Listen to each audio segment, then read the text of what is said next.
नमस्कार बंधुरा बंग simple recipes चैनलটির আরেকটি নতুন পর্বে আপনাদের সবাইকে স্বাগত জানাচ্ছি।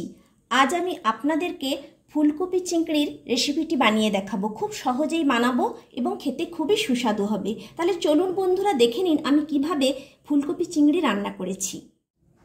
এখানে ফুলকপি চিংড়ি রান্না করবার জন্য নিয়েছি ফুলকপি আর চিংড়ি মাছ। এখানে আমি একটা মাঝারি সাইজের ফুলকপিকে এভাবে টুকরো টুকরো করে কেটে নিয়েছি, তারপরে ধুয়ে নিয়েছি। আর এখানে আমি 16 পিস চিংড়ি মাছ নিয়েছি, তবে মাথাগুলো আমি কেটে নিয়েছি। আর এখানে আমি একটা বড় সাইজের আলুকে এইভাবে টুকরো টুকরো করে কেটে নিয়েছি। এবার আমি রান্নার কাছে চলে যাব। এখানে আমি গ্যাস জেলে একটা কড়াই বসিয়ে দিয়েছি, তাতে কিছুটা জল দিয়েছি। জলটা ফুটে উঠেছে। এই ফোটা জলে আমি ফুলকপিগুলো দিয়ে দিচ্ছি, একটু ভাপিয়ে নেব।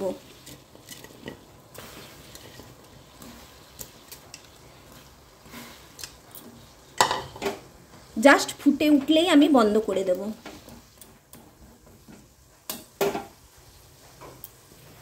জলটা খুব ভালোভাবে ফুটে গিয়েছে। আমি এবার গ্যাসটা বন্ধ করে 1 মিনিটের জন্য ঢাকনা দিয়ে দিলাম। 1 মিনিট পর ঢাকনা খুলে এবার ফুলকপিগুলো নিয়ে নেব। আমি ফুলকপিগুলো জল থেকে ছেঁকে তুলে নিচ্ছি।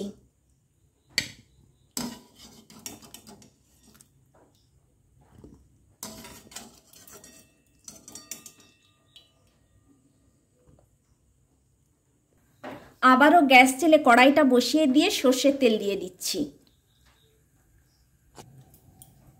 সর্ষের তেলটা আমি কড়াইয়ের মধ্যে ছড়িয়ে নিচ্ছি। চিংড়ি মাছগুলো আমার নুন হলুদ মাখানোই আছে। এবার আমি চিংড়ি মাছগুলো হালকাভাবে ভেজে নেব। বেশি কড়া করে ভাজলে চিংড়ি মাছ শক্ত হয়ে যায়, তাই হালকা করেই ভেজে তুলে নেব।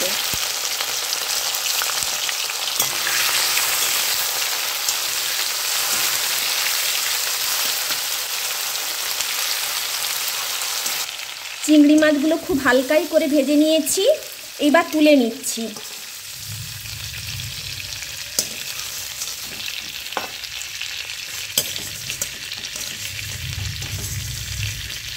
সমস্ত চিংড়ি মাছগুলো আমি তুলে নিয়েছি। এই তেলের মধ্যে আমি ফুলকপিগুলোও ভেজে নিচ্ছি। এই ফুলকপিতে আমি সামান্য একটু লবণ আর একটু হলুদ দিয়ে দেব। একটু লবণ দিয়ে দিলাম, একটু হলুদ দিয়ে দিলাম। একটু হালকা লালচে করে ভেজে নেব। ফুলকপিগুলো হালকা লালচে করে ভেজে নিয়েছি, এবার তুলে নেব। সব ফুলকপিগুলো আমি তুলে নিয়েছি কড়াই থেকে। এই কড়াইয়ের মধ্যে আরও কিছুটা সর্ষের তেল দিয়ে দিয়েছি। তেলটা গরম করে নিয়েছি। এবার আলুগুলোকে আমি একটু ভেজে নেব, হালকা করেই ভাজবো। আলুগুলো সব দিয়ে দিচ্ছি। এবার এই আলুতে একটু সামান্য লবণ আর একটু হলুদ দিয়ে দিচ্ছি। লবণ দিয়ে দিলাম আর একটু হলুদ দিয়ে দিচ্ছি। এবার ভালো করে নেড়ে নিচ্ছি। আলুগুলোকেও আমি নেড়ে নেড়ে হালকা লালচে করে ভেজে নিয়েছি। এবার আলুগুলো তুলে নিচ্ছি।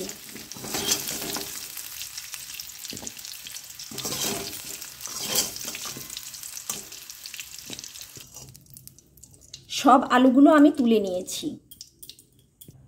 এবার এই তেলেই আমি রান্নাটা করে নিচ্ছি। এখানে ফোড়ন হিসেবে নিয়েছি 2টো তেজপাতা আর গোটা গরম মশলা নিয়েছি, 3টে লবঙ্গ, 2টো এলাচ, একটু দারুচিনি স্টিক ভেঙে নিয়েছি, 2টো লাল লঙ্কা নিয়েছি শুকনো লঙ্কা, আর 1/2 টিস্পুন গোটা জিরে দিয়ে দিচ্ছি। একটু ভাজা ভাজা করে নিচ্ছি ফোড়নটা।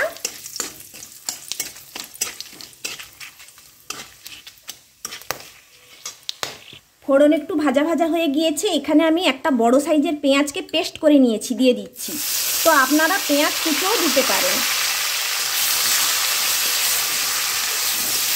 একটু ভাজা ভাজা করে নিচ্ছি। পেঁয়াজটা একটু ভাজা ভাজা করে নিয়েছি, আরও ভাজতে হবে। এরই সঙ্গে দিয়ে দিচ্ছি 1 টিস্পুন রসুন বাটা। রসুনের কাঁচা গন্ধ যেন না থাকে সেই হিসেবে ভেজে নিচ্ছি। ফ্লেমটা মিডিয়ামে রেখেছি। পেঁয়াজ রসুন একটু নেড়ে নিয়েছি। এখানে আমি আদা বাটা নিয়েছি 2 টিস্পুন দিয়ে দিচ্ছি। আদাও ভালো করে আমি কষিয়ে নেব।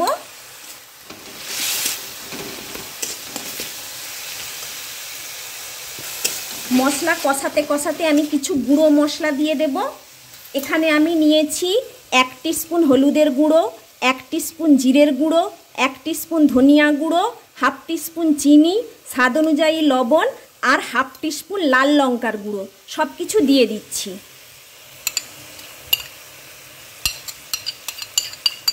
চিনিটা স্বাদের ব্যালেন্স আনার জন্য দিয়েছি, আপনারা না পছন্দ করলে দেবেন না। মশলাটা ভালো করে কষিয়ে নেব। এরই সঙ্গে দিয়ে দিচ্ছি একটা টমেটো পেস্ট। এবার ভালো করে আমি মশলাটা কষাচ্ছি। যেহেতু গুঁড়ো মশলা ব্যবহার করেছি তাই আমি একটু জল ব্যবহার করছি। অল্প করে একটু জল দিয়ে ভালো করে মশলাটা কষিয়ে নিচ্ছি।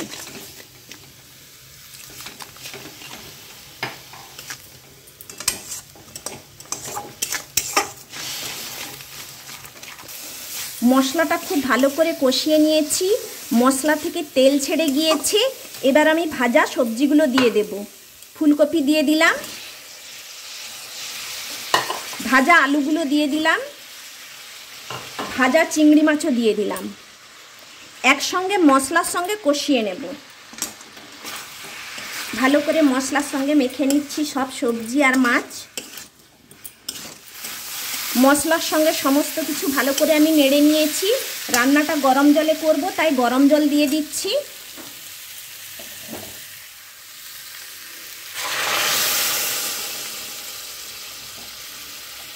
খুব একটা গ্রেভি রাখবো না, সেই হিসেবে জলটা দেব।